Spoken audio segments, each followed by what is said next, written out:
ամենաշահավետ տարբերակը կլիներ, եթե լիներ միասնական տեխնացիա։ Եթե ամբողջ ընդդիմությունը միանար եւ մենք ստանայինք միասնական տեխնացու, ապա այդ պարագայում մենք այդ մոդելը ունենք, մենք տեսել ենք դրա Էջմիածնի հատվածներից մեկում, երբ որ մի տեխնացուն ընդդիմությունից է մյուս տեխնացուն կոնկրետ գյուղում, ապա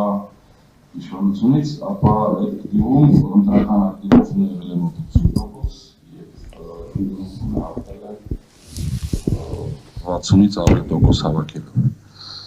Գյուղի կողքի գյուղը, երբ որ արդեն 1.5 ընդդիմություն կար, ընտրական ակտիվությունը ավելի ցածր էր։ Հետևաբար, եթե մենք չհաջողվի միասնական տեխնացում դա նշանակում է, եթե ասեմ 80% եղել է, հետևապես մոդելից ելնելով Հայաստանի ամենաբարձր ընտրական ակտիվությունը եղել է 1.580.000, հետևապես միասնական տեխնացում նշանակում է, որ մենք ունենալու ենք 1.600.000 եւ ավել ընտրող տեղամասեր։ Եթե մենք ունենք Գյումրիի մոդել, երբ որ մենք ունենք 3 շարասյուն, հիմնական, որը դուք նշեցիք, ես կարծում եմ, որ մենք ունենալու ենք 65-67% ընտրական ակտիվություն, քանի որ մենք Հայաստանի բնակչության թիվը գիտենք հաշվարկներով, բայց ոչ կոնկրետ, ապա դա կնշանակի 1.430.000-ից մինչև 1.500.000 մասնակցություն, որի պարագայում նույնպես գործող իշխանությունը մոտիկ անգամ հույս չունի։ Եվ երրորդ տարբերակը, որը իշխանության իղձն է, որ ընտրական ակտիվությունը ինչպես այն պարագայում, երբ որ իրանք հաղթանակ տարան, լինի, ասենք 21 թվականին կամ ավելի ցածր, այսինքն 1.300.000-ից ավելի պակաս։ Եղած թվերով, որը ես այս պահին կարծում անիմաստ տալը, իրանք անգամ բոլոր ռեսուրսները օգտագործելով լավագույն դեպքում կարող են ոչ ոքի գալ, որը որ էլի քիչ հավանական է, բայց ամեն դեպքում ընդդիմության կարևորագույն խնդիրը հետևապես ընտրական ակտիվությունն է, որոնք են սպասելիքները, շարասյունները իդեալական չեն, բայց մենք ունենք մի մոդել, որ մենք տեսնում ենք, որ դա հաջողության բերում է։ Հետևապես կարևորագույն խնդիրը նա է, թե ինչքանով այդ շարասյունները այն հայտերը, որոնք որ կան հասարակությունում, կարող են պատասխան տալ։ Ու կարևորագույն խնդիրները այստեղ օրակարգում երկուսն են, դա սոցիալ-տնտեսական հիմնահարցերն են, ինչպես նաև անվտանգության։ Առանձնացնելը անիմաստ է, հետևաբար խնդիր համար 1 հաջողություն կունենա այն ցուցակը, առավելագույն հաջողություն, ու սա 114 օրվա խնդիրն է, որը որ կարող է ինտեգրացնել իր ծրագրերում համոզիչ պատասխաններ այս երկու հիմնահարցերի շուրջ։ Ով ավելի հաջողվեց, ով կարողացավ բոլոր այդ հարցերին պատասխան տալ,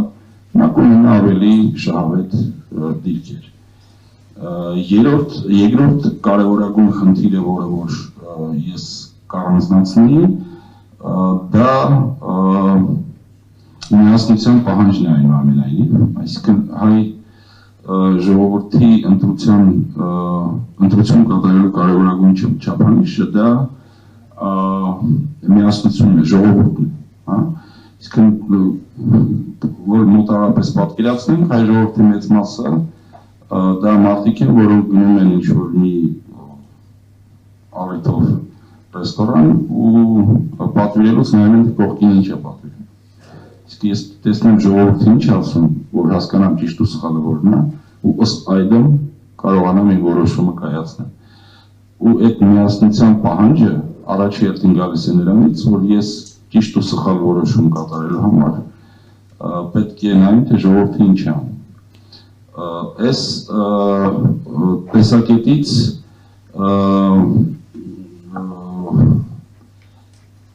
երևակայի ամենաշահավետ դիրքում ասեմ ոչ սա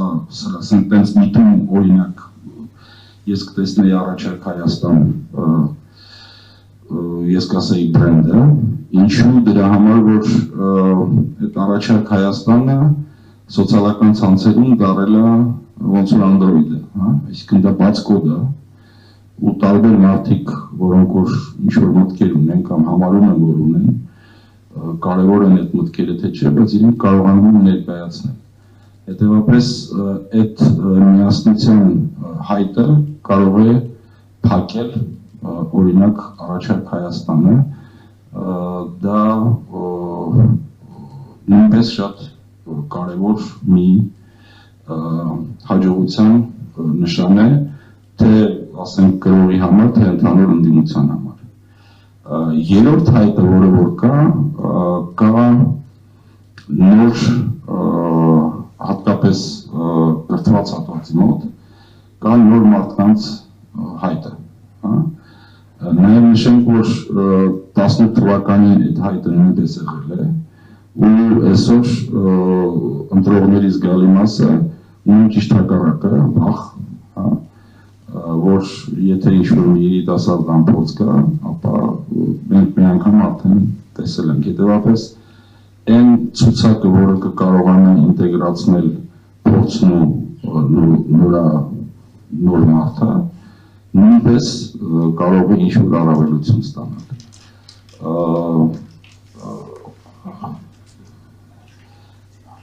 Այս խնդիրներն, որոնք որ պետք է լուծեն ամեն մեկ առանձին ընդդիմության այդ շարասյունները եւ կարևորագույն խնդիրը երեքի համար դա գլոբալ միասնությունը չխախտել, թիրախավորել միայն գործող իշխանությանը հակառակ դեպքում մենք չենք ունենա այն ընտրական ակտիվությունը, որը մեզ պետք է, այսինքն առանձին գնալ կարելի է ընտրության այդ վերը տալ, բազմությունը տալ ընտրողներին աշխատում է, բայց եթե իրար մեջ հարցեր առաջանան, այլ ոչ թե թիրախավորվեն միայն գործող իշխանությանը, դա շատ վատ կընկալվի եւ կբերի ցածր ընտրական ակտիվության։ Դեպապես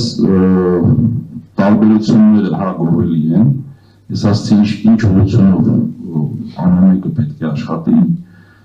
եւ թիրախավորել միայն գործող իշխանությանը։ Այդ պարագայում վերադառնամ նրանից ինչից սկսեցի, տրամադրությունները ձևավորված են, ձեր նշած Վենսը եւ մնացած ամեն ինչը գործող իշխանությունը ունի հատկություն իրեն որևէ մեկը բարձրացնել չի կարող, իրանք կարող միջացնել պենսիայից, իրանց վարկանիշի։ Դեպապես, եթե այդ բոլոր պայմանները կատարվեցին, ապա ես կարծում եմ, որ Գյումրիի մոդելով մենք ունենանք ցուցակից, ոչ թե ցուցակից այլ եղած մարդկանցից 65-67% եւ հաջողությանն ես գրեթե չեմ կասկածում, որ կգրանցվի։ Այսքան եթե հարցեր կան կպատասխանեմ։